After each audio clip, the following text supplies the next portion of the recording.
মানে পরিশ্রমটাই করতে হবে আর নতুন পথে আগাইতে হবে।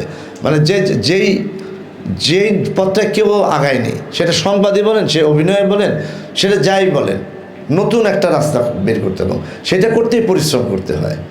যে আর একটা দেখলাম, এই জন্য আমি পড়াশোনার কথাটা বললাম, কেন পড়াশোনা করলে আবিষ্কার করা যায়, আর অবজারভেশন থেকে অনুকরণ করা যায়। আপনি যখন 10টা বই পড়বেন, 20টা বই পড়বেন, একটা সিনেমা ধরেন, খুব ভালো একটা সিনেমা আপনি দেখলেন, সেটা ডিরেক্টর যা দেখাবে স্ক্রিনে আপনি ওইটাই দেখবেন, ওই চরিত্রটাই দেখবেন, ওইভাবেই দেখবেন। কিন্তু ওটা যদি উপন্যাস থেকে নেওয়া হয়, ধরেন ওই সিনেমাটা, যখন আপনি উপন্যাসটা পড়বেন তখন আপনি কিন্তু আপনার মতো চিন্তা করবেন। মালদিন অথবা নাট্যাচার্য সেলিম আলদিন অথবা হুমায়ুন আহমেদের ভিতরে দেখেছি যে ওনারা বই পড়তেন প্রচুর। এই পড়তে পড়তে পড়তে পড়তে মাথার ভিতরে অন্য একটা খেলা খেলতো, সেটা আর সাথে কারোর সাথে মিলতো না।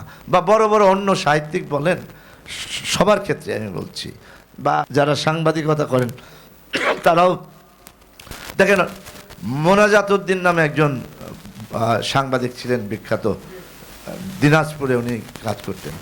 ওনার নাম আমার এখনও মনে আছে, কেন উনি একটা আলাদা একটা জগৎ উনি তৈরি করে ফেলেছিলেন।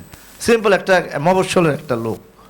আমি চাবো যে যারা সাংবাদিক, আমরা বস্তুনিষ্ঠ সংবাদ আমরা প্রচার করার চেষ্টা করব, এই ঠিক আছে, কিন্তু আপনার চিন্তা করতে হবে। আর আরেকটা হলো সত্যটা বলতে হবে, অবশ্যই বলতে হবে, কিন্তু সত্য কথাটা আবার আপেক্ষিক। আপনার কাছে যেটা সঠিক, আমার কাছে সেটা সঠিক নাও হতে পারে।